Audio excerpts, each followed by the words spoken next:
Hello, my wonderful artists. When you finish adding all your details to your castle and the area around your castle, you are ready for the next step, and that is to trace your pencil lines with permanent marker.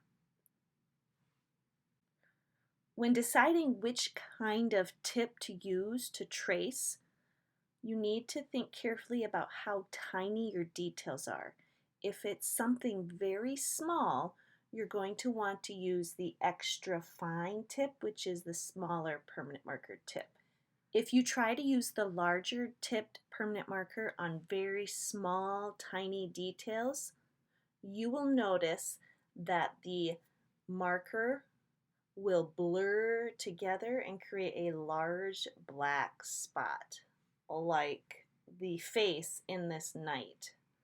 As I'm tracing it with the extra fine tip marker, you can still see the tiny rectangles in the knight's face and all the small details. But if I use the larger permanent marker tip to trace, notice that his face turns into a big black circle.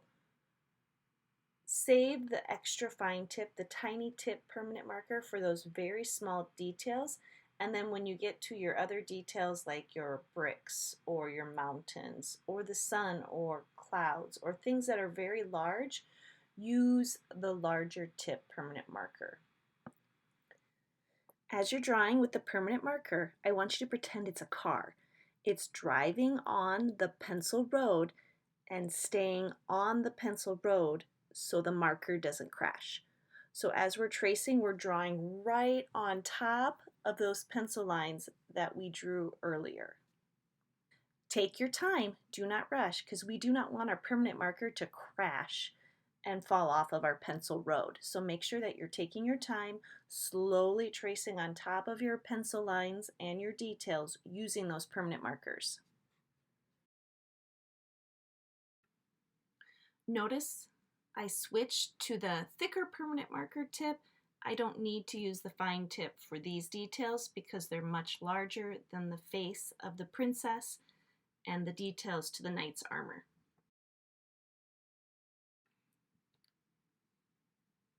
When you finish tracing all of your pencil lines and you've done a very nice, neat job, you can then take your crayons or colored pencils and start filling in with color. Take your time also when you do this. We don't want to see scribble lines. We want our coloring to be nice and even as we're going through the picture. Take your time, don't rush. I can't wait to see what you've done when I return. Have a great rest of your day.